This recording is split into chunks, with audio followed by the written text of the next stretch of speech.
Ela é licenciada em História, bacharel em Direito, mestre em Educação, além de professora do ensino fundamental por mais de 20 anos. Atualmente é servidora do Poder Judiciário do Espírito Santo, lotada como analista judiciária na primeira vara da Infância e Juventude de Vila Velha, onde atua também como instrutora em mediação escolar, comunitária e círculos de construção da paz no ambiente escolar e comunitário. Atua também como mediadora judicial, facilitadora em justiça restaurativa e círculos de construção da paz, que é o tema da nossa conversa de hoje. Com vocês, Jaqueline Almeida.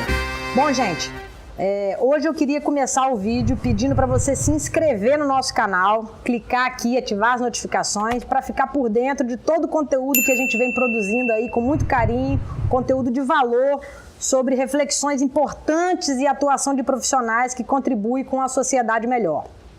Bom, a nossa entrevistada de hoje, né, como a apresentação já disse tudo, mas é um Pokémon muito difícil de ser capturado.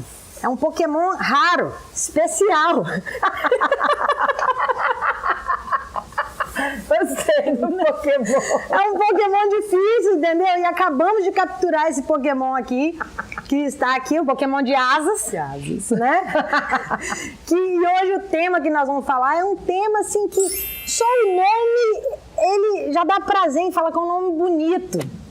Né, que são círculos de construção de paz. Nós estamos aqui com a Jaqueline, que vai falar para nós sobre esse tema. Eu acho que a gente precisa começar, então, entendendo de onde surgiu isso, né, essa metodologia de trabalho, né, e o que é, né, dar um release para nós do que, onde surgiu, como surgiu e o que vem a ser isso. Uhum. Bom, eu vou começar falando que o círculo ele não foi algo que a gente tenha inventado, algo que a gente aprendeu com ancestralidade. Tanto que quando nós montamos o Centro do Círculo, a gente faz uma referência mesmo à ancestralidade, porque em qualquer comunidade que se tem notícia nos agrupamentos humanos de qualquer parte do mundo, o círculo era utilizado para se conversar. Conversar para resolver questões, conversar para decidir algo importante para aquele grupo. Então, todas as nossas povos originários, e aí eu estou falando de povos originários da América, povos originários da África, da Oceania, utilizavam essa metodologia de conversar em círculo, de resolver suas questões em círculo. E aí eu vou para a origem. Mas como é que nós sistematizamos isso hoje nos espaços que a gente tem utilizado, os círculos de paz?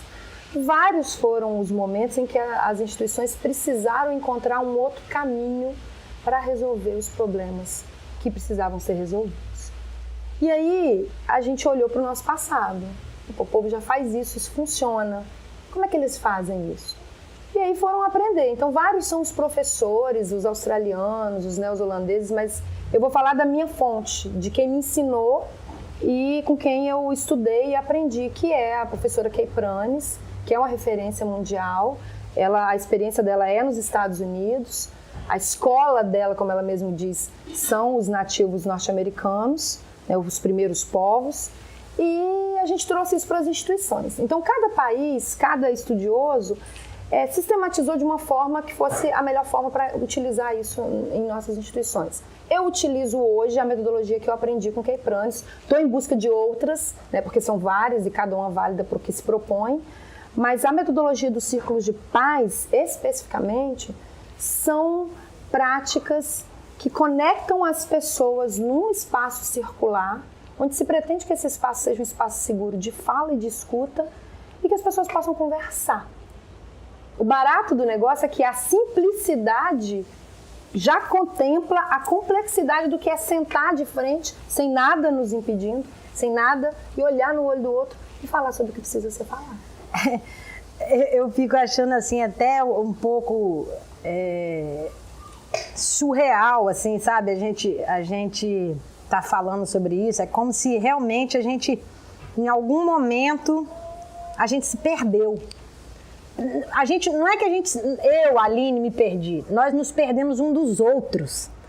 E eu acho que o círculo, ele vem justamente reconectar as pessoas né, com essa conexão circular, ela se presta a esse papel assim da gente do religare, né, um com o outro, de poder falar, de poder ouvir, né, de poder ter a boa vontade de se fazer entender, porque uma vez eu fiz uma viagem e a gente estava com uma francesa, né, não falo francês, e aí cada um arranhando ali seu inglês, né, tal, não sei o quê, e eu cheguei a uma conclusão. Você se comunicar com o outro tem muito mais a ver com a boa vontade mútua do que com dominar o idioma, por exemplo. Porque a gente ficou 7 dias andando, curtindo, tudo. Eu acho que ela me entendeu e ela acha também que me entendeu. Deu tudo certo no final, né? Vocês se comunicaram. Nós nos comunicamos. Porque vocês estavam afim de se comunicar. Afim de se comunicar. E é um princípio, inclusive, da prática circular, é a voluntariedade. As pessoas têm que querer conversar. Eu costumo dizer assim, que quando um não quer, dois não conversam. Então, quando as pessoas não estão disponíveis para uma boa conversa, talvez a conversa não flua. E a prática circular, ela é exatamente um espaço intencionalmente criado, com intenção, para que as pessoas sejam convidadas e conversem sobre o tema que elas precisam conversar, naquele momento.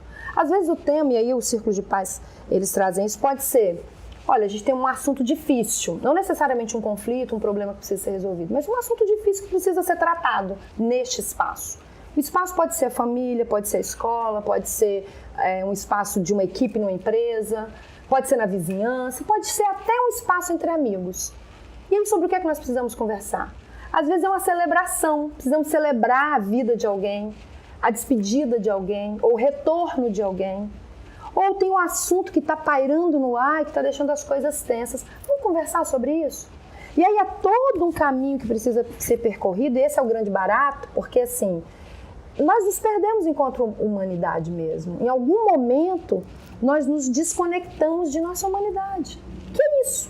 Quem é você? Quais são as histórias que você traz? Como é que você está chegando nesse espaço para conversar? O que te deixa confortável? O que você gostaria que não ocorresse aqui dentro para que as coisas ficassem confortáveis? E, acima de tudo, é saber que é um espaço em que a gente oferta um espaço seguro. E o que é esse espaço seguro? É um espaço seguro de fala, onde você pode falar com o coração, ou seja, o que está aqui dentro? O que é que eu posso colocar? E você fala com o coração quando você conta sua história. Você acabou de contar uma história de uma viagem e sorriu largamente. Por quê? Porque você te conectou às emoções daquela viagem.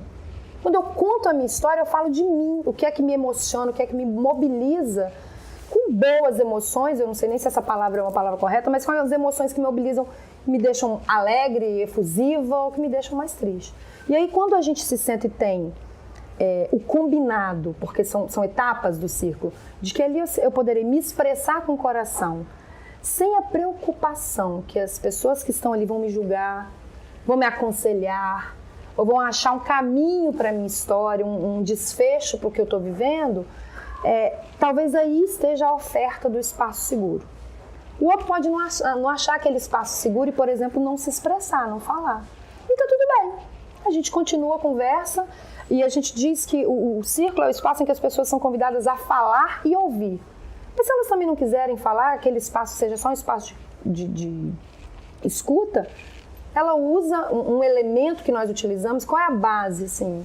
A gente utiliza um elemento chamado bastão da fala, objeto da palavra. E o que é esse objeto? Então, ele regula a fala, né? Você vê que aqui a gente montou, o círculo ele tem um centro, porque nós consideramos, às vezes eu nem uso o centro do círculo, nem monto, vai depender do grupo, da conversa, mas o centro, ele é utilizado para que as pessoas que têm dificuldade de se sentar assim, porque a gente é enfileirado, né? A gente vai para o jardim, a gente vai para a primeira infância lá para a escola, e o primeiro lugar que colocam a gente é numa rodinha. Depois essas rodinhas começam a desaparecer. A gente só volta depois, quando você vai para o bar com um amigo, aí você volta de novo a fazer roda, né? Mas as instituições vão nos enfileirando. E a gente começa a olhar para a nuca um do outro. A gente começa a colocar mobília demais e tá tudo bem, a forma como a gente foi se organizando. Mas nós percebemos que as pessoas às vezes têm muita dificuldade de ficar assim, sem nenhuma mobília, sem nada que proteja o corpo um do outro. E aí o círculo, ele representa esse lugar de repouso do olhar. Aqui eu vou colocar coisas que façam com que as pessoas se sintam conectadas ao espaço, à conversa, ao grupo. E aí, se eu tiver dificuldade de encarar o outro no olhar, É um ponto de fuga. é um ponto de atenção. De atenção. Onde a pessoa coloca sua atenção enquanto escuta, ou até mesmo quando fala. Eu falei ponto de fuga aqui, mas no sentido artístico, tá? Que eu sou artista, Sim, é ponto de fuga da perspectiva visual. Entendi. Eu posso fugir do olhar do outro e repousar meu olhar naquele espaço. Que Sem saída. Sem sair. Sem me desconectar e sem ser desconectado pelo grupo. Porque a ideia é a conexão. E aí, as pessoas podem repousar seu olhar ali, e ali a gente costuma colocar objetos que conectem a pessoa ao grupo, ao assunto e ao que precisa ser conversado ali. Normalmente a gente coloca alguns objetos, né, para que representem essa conversa ou esse grupo, e até utilizamos do centro o bastão da fala. O bastão da fala, muitas vezes, é um objeto que tem a ver com aquela conversa. Eu trouxe aqui, né, a girafa, que é um objeto que a gente costuma usar muito, que é um símbolo de uma ferramenta que a gente utiliza muito, que é a comunicação não violenta. Mas pode ser um bastão de fala, uma girafa? Pode. Inclusive, ele tem vários sentidos, né? Ah, tá. É um bastão assim. Não precisa ser um bastão. Não. Qualquer objeto que simbolize, por exemplo, com professores, eu posso usar um marcador de quadro. Entendi. Um bastão como objeto. Os bichinhos de pelúcia a gente utiliza muito porque normalmente as pessoas podem se sentir tensas e elas utilizam isso para poder descarregar um pouco da tensão na hora de falar. Entendi. Então a gente gosta de usar às vezes uma bolinha, né? Então esse bastão ele roda num sentido ou no outro e cada pessoa, e isso é uma característica importante da prática circular. Quando está com o bastão nas suas mãos, aquela pessoa tem o poder da fala. Então, o círculo também é sobre empoderamento. É sobre dizer para a pessoa, toma lá, fala. E a pessoa pega aquilo, pega o seu poder e utiliza como quiser naquele espaço. Eu quero falar e fala, responde as perguntas que às vezes a gente elabora, ou oferece o seu silêncio, que é uma forma de se comunicar. Eu me comunico com o meu silêncio, permaneço e posso passar. Qual é o barato aqui? As pessoas não conversam para responder uma a outra, esse é o convite. Escuta com interesse, com empatia, com compaixão, o que aquela pessoa tem a dizer. E não se preocupe em elaborar juízo, em julgar, em elaborar alguma resposta. E na medida que cada um termina a sua fala, a gente vai passando o bastão e todos vão se expressando da forma que acharem que é melhor. Ou falando ou ofertando silêncio. Deixa eu te fazer uma pergunta aqui que me ocorreu agora. Uma publicação numa rede social, aquele campozinho em branco onde você escreve e posta o que você quiser. Aquilo ali é um lugar onde você está com o bastão da fala. Por que dá tão errado isso? Dá errado porque normalmente nós falamos e estamos querendo comunicar algo para o outro. E aquele outro vai receber aquilo com toda a bagagem dele, com tudo que ele tem de história e com a interpretação que está nele. Então, tudo que eu interpreto do que o outro me diz é meu. É uma história minha. E quando eu sento no ambiente que é circular, o preparo que as pessoas têm é de que escute com empatia, com atenção, com interesse. Os aborígenes australianos, eles têm uma expressão que é pinakari. Não sei se é assim que se pronuncia, mas é algo que diz mais ou menos assim. Esteja presente, aterrado ao momento. No círculo esse é o convite, porque as pessoas se conectem de forma muito aterrada. E aterrado é botar o pé no chão. Eu estou aqui, eu estou presente e eu sinto a vibração do espaço. A vibração do espaço tem a ver com o tom de voz que a pessoa fala, com a carga de emoção que ela coloca, e o quanto aquela história é importante de ser contada ali, e o quanto é importante que eu esteja ali, olho no olho, ouvindo e dizendo, sua história, nesse momento, é o que eu tenho de mais importante para fazer. Eu não quero ouvir sua história para aconselhar, para julgar, e talvez nesses espaços a gente não tenha essa oportunidade, né? E no círculo é isso, eu vou me expressar. E talvez eu não preciso nem sentar em círculo para resolver algo, mas eu só preciso falar. Mas o círculo ele pode ser utilizado assim com um grupo de pessoas que absolutamente não se conhecem, por exemplo? Pode. Ele tem várias funcionalidades, o círculo. Então eu posso, por exemplo, reunir pessoas que nunca se viram, escolher um tema que eu considere um tema neutro, por exemplo, para apresentar a prática. E aí a pessoa vivencia, por meio de perguntas guiadas, o que é. E tem uma coisa que é muito importante na prática circular, que é o que eu acabei de falar, é a vivência. Nada do que eu disser sobre o que é estar num círculo, sobre o que é participar disso de forma vivencial, vai te fazer experimentar ou chegar perto do que é participar de uma prática circular.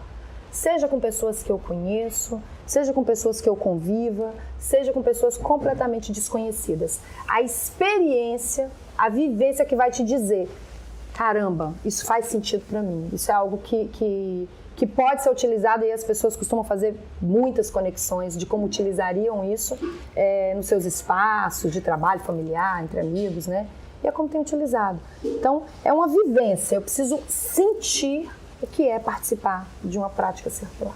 Eu sei que essas práticas elas estão sendo bastante utilizadas e difundidas, né, dentro do ambiente da justiça, né? Uhum. E que você tem uma experiência nessa área, né? E eu queria que você contasse para nós um pouquinho sobre o que é esse movimento, como que está acontecendo isso, para que serve nesse contexto, né? Uhum.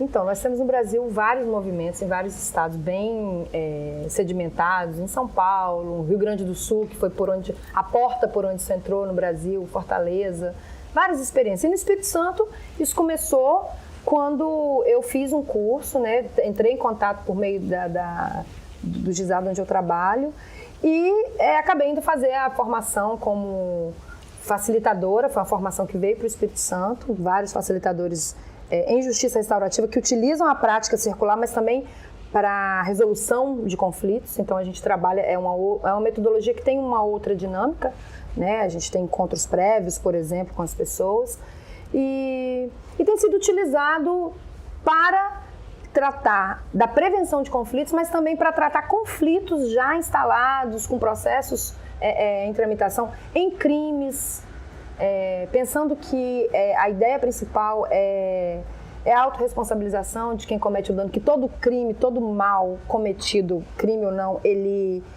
provoca um dano que é sentido não por quem recebeu aquele ato violento, mas por toda a comunidade. Essa comunidade inclui a família de quem praticou, a família de quem recebeu aquele ato, a comunidade, a sociedade como um núcleo que foi maculado por uma determinada situação. Costuma dizer que uma tessitura social foi rompida. E como reparar isso? Então, a justiça restaurativa ela vem com essa intencionalidade. Chamar essas pessoas, perceber que há uma autorresponsabilização. Sim, eu fiz algo que provocou um dano e eu gostaria de conversar para como eu vou reparar.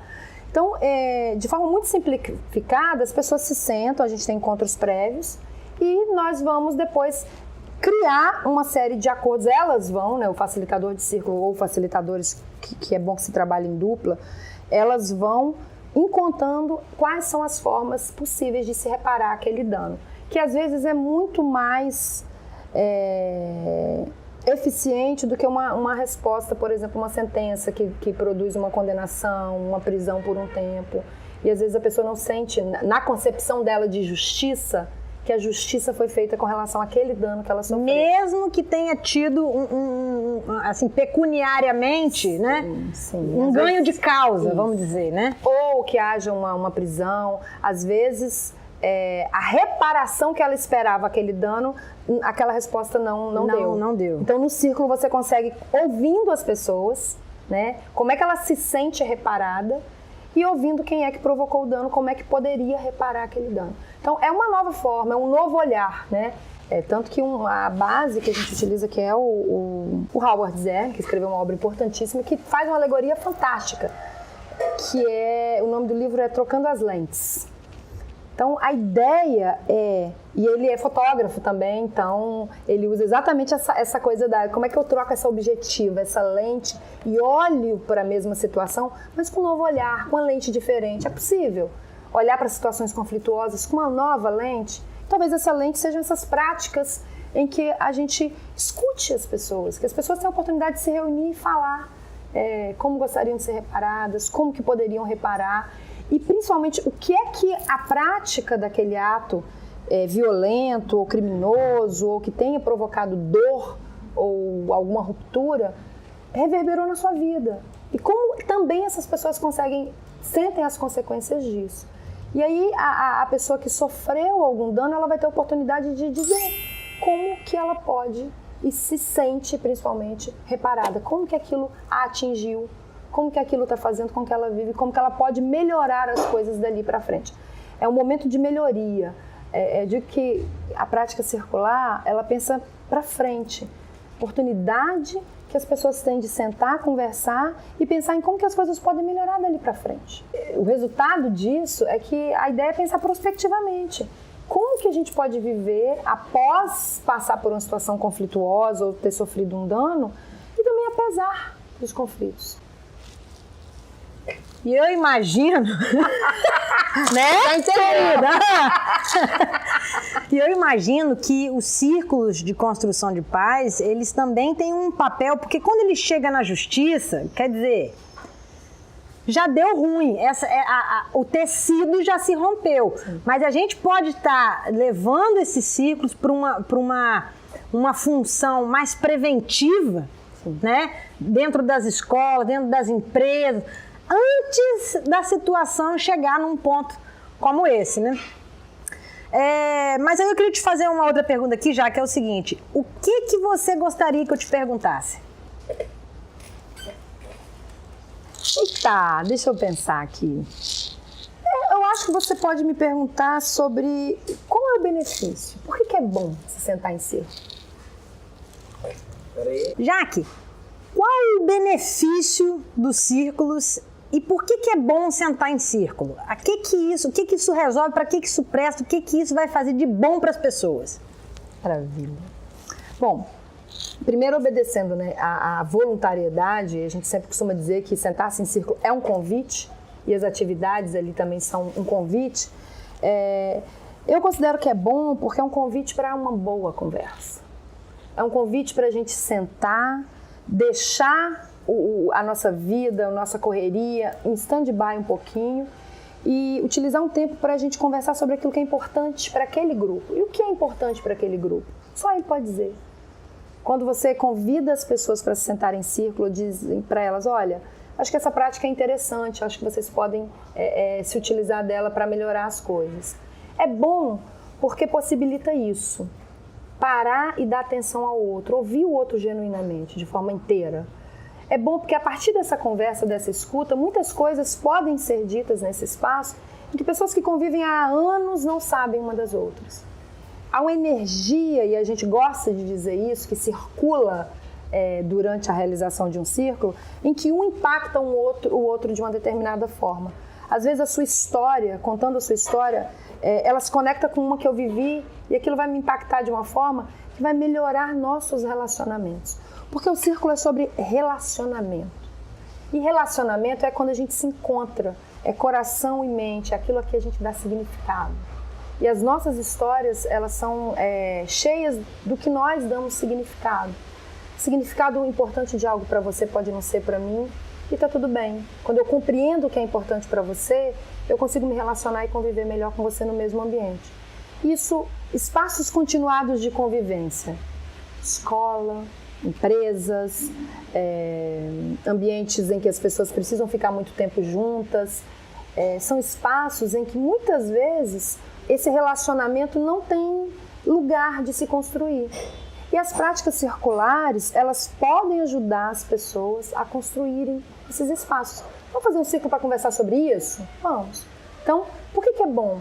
Porque faz com que a gente se acostume a criar espaços intencionais de fala e de escuta respeitosa, de falar com o coração, de ouvir a história um do outro.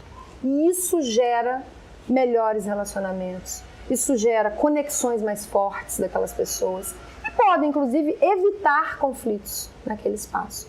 Para os adolescentes é fantástico. É lugar onde os adolescentes podem se sentir genuinamente ouvidos e respeitados, numa perspectiva de respeito que costuma ser um pouco diferente da perspectiva do adulto. Bom, Jaque, com todo respeito, qual foi o maior perrengue que você já passou num círculo? Eita! Então, eu costumava dizer que eu tinha medo de entrar no círculo porque ele é sempre uma novidade, né? Mas hoje eu não digo mais que eu tenho medo. Hoje eu tenho um profundo respeito, né? Eu digo que eu tenho um profundo respeito pelas pessoas e talvez o maior perrengue que eu tenha passado não tem a ver com a situação, mas é comigo mesma. É comigo mesma. Como que eu continuaria sendo respeitosa, empática,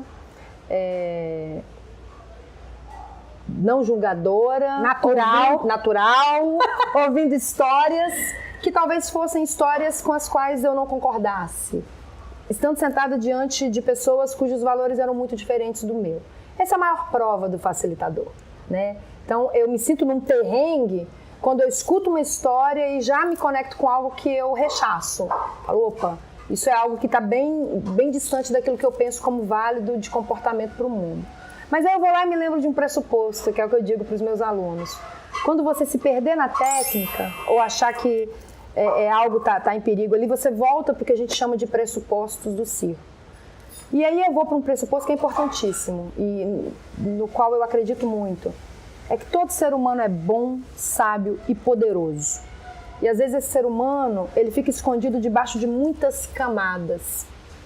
E essas camadas podem ser o que aquelas pessoas fazem e mostram para o mundo. Às vezes o que eu mostro para o mundo e o que o mundo vê são minhas ações. E elas não podem ser, às vezes, em alguns momentos, agradáveis. Então, o meu maior perrengue costuma ser quando eu me sento diante de pessoas com quem eu não concordo, cujas falas não me representam, e permanecer ali, respeitando aquele ser humano, conversando com ele com o respeito que ele merece, pensando completamente diferente de mim. Excelente. Bom, gente, nós estivemos aqui então com Jaqueline Almeida, uma querida, um Pokémon raro de ser capturado, Pokémon alado, conversando sobre os círculos de construção de paz. Num momento muito importante, porque é um momento que a gente está inaugurando a Casa Girassóis, que é um centro de terapias, né? E a gente vai estar fazendo círculos lá para vários tipos de público-alvo. Eu acho que dá para botar alguma coisa na descrição do vídeo aqui, né, Nobinho? Com o link da página da Casa Girassóis, para a pessoa poder ver onde mais informações e tal. Não é o objetivo desse vídeo, mas eu acho que é interessante a gente falar isso, que é um momento salutar para nós. A gente está colocando esse programa que é a Escola do Ser, né, professora? Professora! Sim, professora! Professora! Virou professora! Sim, minha formação é aqui já foi Pokémon, cigana, professora, advogada, professora Fênix, Pokémon alado. Então é isso aí, gente. Não se esqueça de se inscrever no vídeo, compartilhar, curtir e até a próxima, com todo respeito. É